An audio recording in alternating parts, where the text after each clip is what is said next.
Assalamualaikum warahmatullahi wabarakatuh. Bagaimana kabarnya anak-anak hari ini? Semoga semuanya dalam keadaan sehat. Bagi yang merasa sakit, mudah-mudahan cepat sembuh dan beraktivitas kembali. Anak-anak, pada hari ini pelajaran PJOK yaitu tentang penyakit menular dan tidak menular.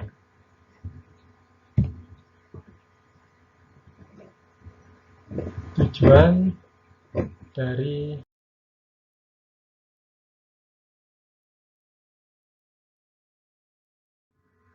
pembelajaran ini adalah yang kita bahas adalah tujuan pembelajaran, yang kedua adalah penyakit menular, yang ketiga adalah penyakit tidak menular, dan yang keempat menerapkan pola hidup sehat, dan yang terakhir adalah tugas siswa.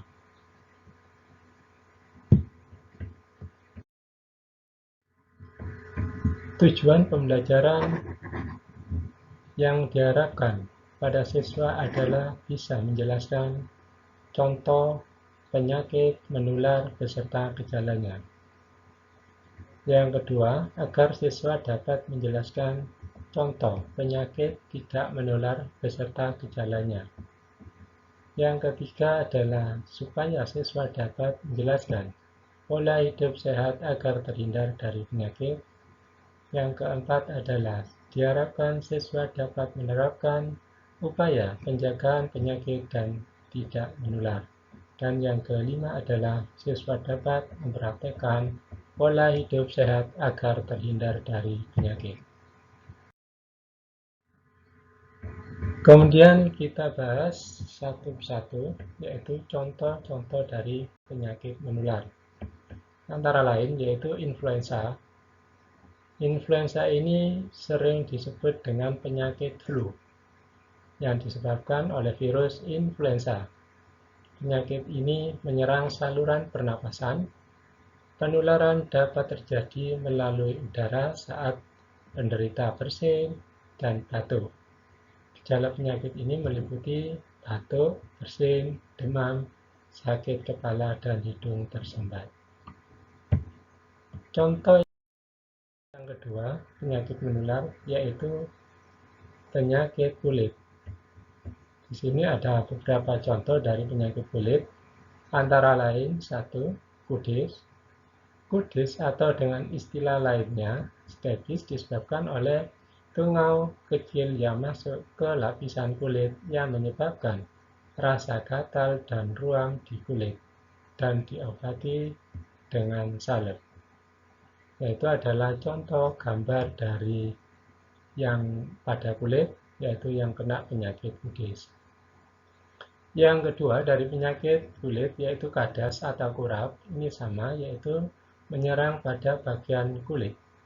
Kadas atau ringworm disebabkan oleh jamur yang tumbuh di kepala, kaki, dan kuku. Kadas dapat diobati dengan salep anti jamur. Kemudian contoh dari yang ketiga dari penyakit kulit yaitu cacar air. Cacar air atau istilah lainnya adalah smallpox disebabkan oleh virus varicella zoster.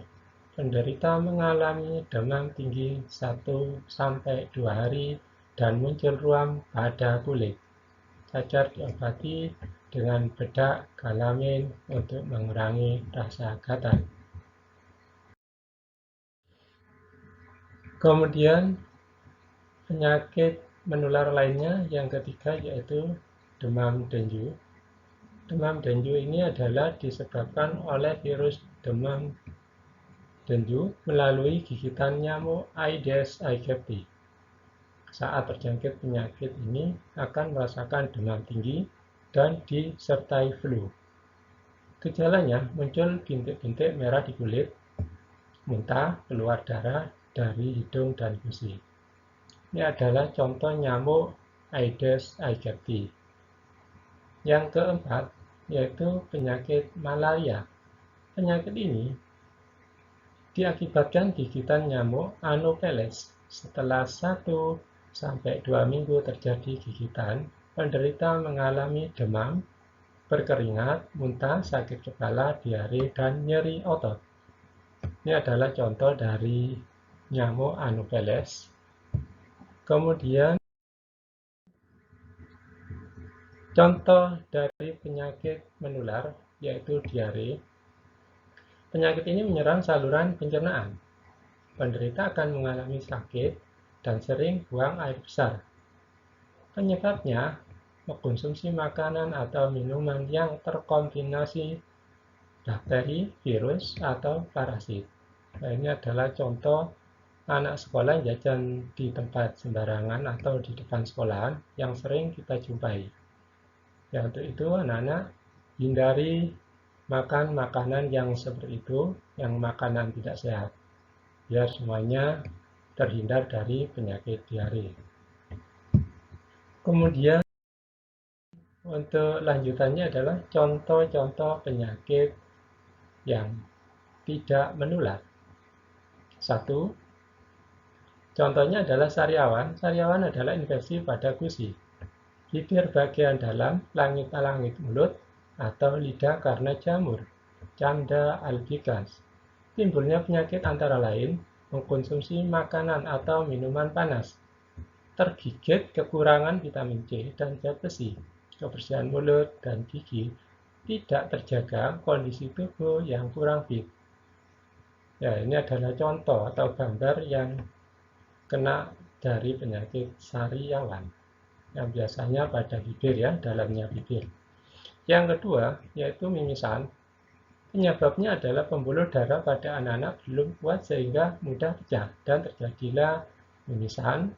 Darah akan keluar melalui hidung secara tiba-tiba, terutama jika kelelahan atau memiliki alergi. Biasanya mimisan berlangsung selama 1 atau 3 menit, dan darah yang dikeluarkan pun tidak terlalu banyak, dan darah akan keluar dari hidung. Kemudian untuk yang ketiga, contoh penyakit yang tidak menular yaitu cacingan. Cacingan terjadi akibat sanitasi yang buruk, kebiasaan makan dengan tangan yang kotor, atau makan makanan yang tidak dimasak dengan baik. Anak yang cacingan juga bisa terkena anemia, dengan kata lain yaitu penyakit kekurangan sel darah merah karena cacing yang ada di tubuh mampu menghisap darah 0,05 cc per hari. Cacingan dapat diobati dengan minum obat cacing. Kemudian untuk contoh yang keempat adalah radang amandel. Radang amandel ini disebabkan oleh virus atau bakteri tertentu. Gejalanya adalah sakit tenggorokan lebih dari 40 jam dan kesulitan menelan. Selain itu, disertai demam, sakit kepala, dan suara serak. Itu adalah contoh gambar radang tenggorokan. Ya, bayangkan kalau misalnya amandelnya semakin besar, secara otomatis dia nanti tidak akan bisa makan, tidak bisa menelan, dan lain sebagainya. Dan secara otomatis akan dioperasi. Ya, maka jagalah dari kebersihan. Untuk makan jangan terlalu banyak bahan-bahan penyedap dan lain sebagainya. Kemudian yang kelima, asma. Asma ini terjadi karena peradangan dan penyempitan saluran nafas.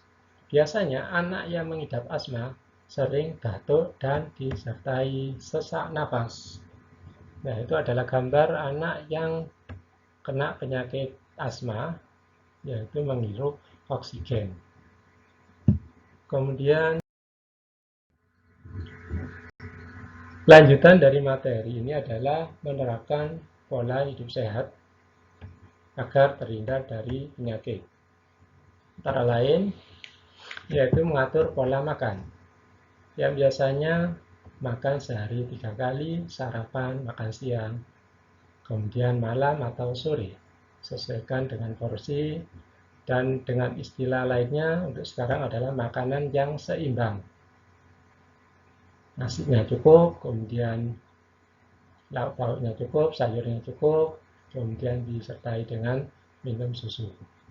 Yang kedua, menerapkan pola hidup sehat, yaitu olahraga secara teratur.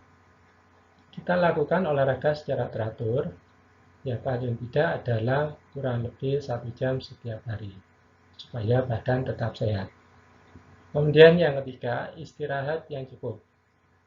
Pada saat istirahat ini, untuk anak-anak membutuhkan waktu, yaitu pada saat istirahat yang cukup, yang paling baik adalah tidur.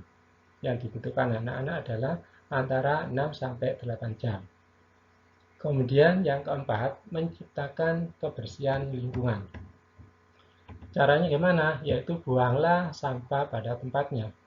Kita harus bisa menciptakan kebersihan lingkungan, jangan buang sampah di selokan, yaitu akan menyebabkan banjir. Apalagi musim hujan, ya kalau banyak sampah sehingga tidak bisa mengalir airnya dan akan tersumbat dan terus langsung menyebabkan banjir. Ini adalah contoh dari menerapkan pola hidup sehat agar terhindar dari berbagai penyakit. Kemudian setelah penjelasan materi itu, ini adalah tugas dari anak-anak, kemudian dimasukkan di dalam link yang sudah saya siapkan. Ya, mudah-mudahan penjelasan ini bisa bermanfaat dan bisa kita terapkan dengan pola hidup sehat. Ya, saya akhiri. Terima kasih. Wassalamualaikum warahmatullahi wabarakatuh.